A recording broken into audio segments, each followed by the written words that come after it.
안녕하세요. 추비아팀입니다.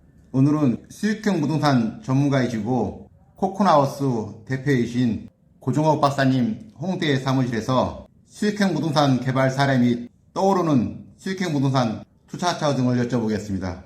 고종옥 대표님 안녕하세요. 네, 안녕하십니까. 네. 근데 대표님보다는 박사님으로 불려주시는 걸 좋아하신다고 그러면 예. 예, 일단은 먼저 소개 좀 부탁드리겠습니다.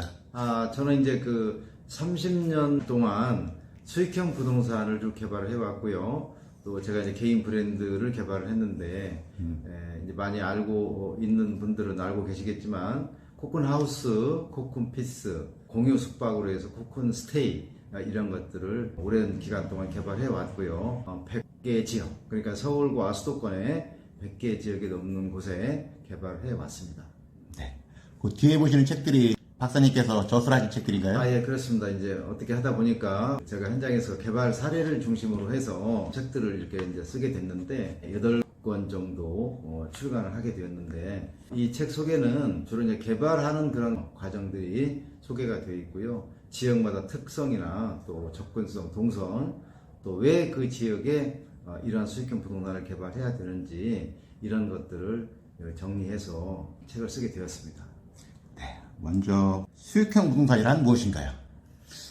그 수익형 부동산이 어떻게 보면은 말은 쉬운데 굉장히 또 어려울 수도 있습니다. 그래서 간단하게 말씀드리면은 일단은 비주거 주택이 아닌 부동산으로 봐야 될 것 같고요. 특히 주택이 아닌 부동산 중에서도 월세 수익이 창출되는 부동산이다. 이렇게 쉽게 그냥 정리하시면 좋을 것 같습니다.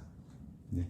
최근 코로나상도 그렇고 특히 아파트 주거 쪽에 대한 세금이라든가 이런 쪽으로 부담을 느끼는데 그래서 최근 또 수익형 부동산에 관심이 많는데 최근 트렌드는 어떻습니까?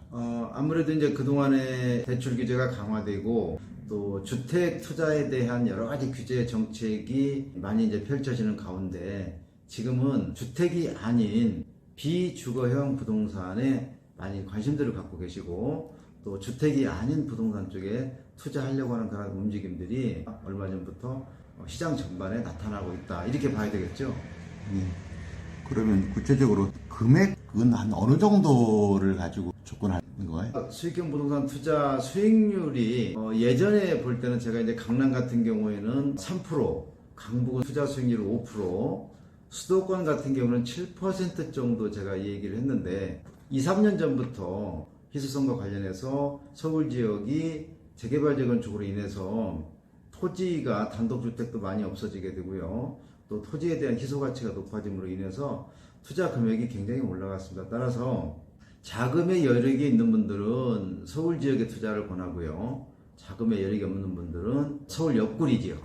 옆구리라고 하면은 동쪽으로는 남양주 구리, 북쪽으로는 이제 운정 신도시나 일산, 일기 신도시, 서쪽으로는 이제 인천 지역으로 가서 영종도도 괜찮을 것 같고요. 남쪽으로 가게 되면 이제 아무래도 우리가 많이 얘기하는 경부축을 따라가는 것이 괜찮을 것 같은데 남쪽의 경부축은 하남, 성남, 평택오산, 송탄까지 이런 축에 투자를 함으로 인해서 자기가 투자 금액에 맞는 지역을 찾아서 수익형 부동산을 투자할 수 있다. 이렇게 말씀드릴 수가 있겠습니다. 네, 그러면 박사님께서 수익형 부동산 개발을 하셨는데 제가 아는 범주에서는 코코나우스, 캡슐하우스, 공유 숙박, 공유 오피스를 개발하신 것 같은데 그 설명 좀 구체적으로 더 해주시겠어요? 저 같은 경우에는 수익형 부동산 하면은 가장 많이 또 쉽게 떠오르는 것이 상가인데 이 상가도 있지만은 저는 이제 개발한 게 크게 3가지로 나눠서 제가 설명을 드릴 수가 있는데 첫 번째는 공유 주거시설을 제가 개발했습니다. 특히 1인 가구들이 저렴한 비용으로 거주할 수 있는 공유 주거시설을 개발해 왔고요. 두 번째는 공유 오피스입니다. 예전에는 코워킹 오피스라고도 했고요. 여러 가지 이름은 쭉 변경이 되어 왔는데 공유 사무실을 개발해 왔고요. 세 번째는 우리가 게스트하우스나 이런 호스텔이나 또 펜션 같은 거 이런 거는 정식 건축 용어는 아닙니다만은 게스트하우스, 호스텔, 펜션을 건축법상의 법규상의 용어로 표현하면은 민박업입니다. 민박업, 도시민박업, 농어촌 민박업 주로 이러한 것들을 개발을 해 왔다고 말씀드릴 수가 있죠. 2022년 4월 현재 중점적으로 진행하시는 수익형 부동산은 어떤 게 있을까요? 아무래도 이제 수익형 부동산 하면은 이제 월세가 나오는 부동산이다 이렇게 아까 서두에 말씀을 드렸는데 상가를 개발하는 건데 오래된 상가를 매입을 해서 리모델링하는 방법이 하나가 있고요. 또 하나는 상가가 아닌 다가구나 단독주택 이런 것들을 매수를 해서 이거를 용도 변경을 하거나 리모델링을 하거나 아니면 멸실을 시키고 다시 새로운 상가 건물을 신축하는 이러한 사업들을 많이 진행을 좀 시키고 있습니다. 네.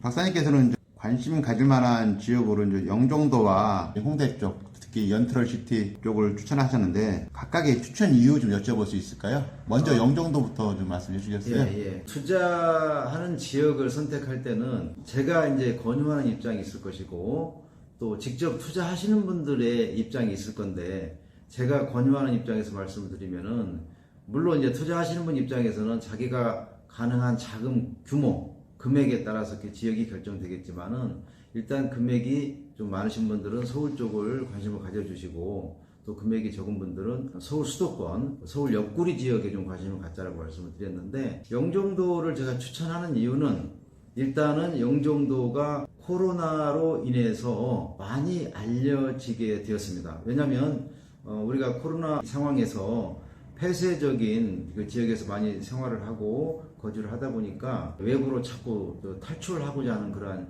욕구들이 많이 증가를 했는데 특히 이제 그 산과 바다로 많이 사람들이 선호하는 그런 현상이 코로나 상황에서 나타나게 되었습니다. 이러한 시점에서 영종도 같은 경우는 일단 교통체증이 없고요. 거기에 가게 되면은 인천공항만 있는 것이 아니고 바다도 있고 산도 있고 굉장히 다양한 자연 환경과 접할 수 있다는 측면에서 제가 거기를 말씀드릴 수가 있겠고 앞으로 특히 이 지역을 이제 권유하는 이유는 앞으로 영종도는 공항에 어떤 교통으로서의 기능만 있는 지역이 아니고 서울과 수도권에 사는 사람들이 많이 찾아가는 그런 상권으로 발전할 가능성이 높기 때문에 그 지역을 권유하고 있고요. 그리고 아직까지는 수도권이나 서울 옆구리 상권 중에서 지역 중에서 많이 저평가되어 있다라는 그러한 측면에서 이 지역을 저는 적극 투자를 권유를 하고 있습니다.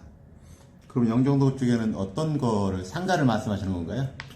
이제 영종도 같은 경우는 이제 그 투자할 수 있는 것들이 이제 거의 정해져 있기는 합니다. 물론 이제 귀농이나 귀촌, 귀농은 아니겠지만은 귀촌을 하시는 분들은 이제 전원주택에 투자를 해서 아니면 전원주택 부지에 투자를 했다가 자기가 원하는 시기에 가서 이제 거주를 하고 하겠지만은 현재로서는 영종도에 투자할 수 있는 아이템이라고 하면 토지와 상가를 들 수가 있는데 토지 같은 경우에는 이제 개발이 안 된 지역에 투자하는 방법이 있고요.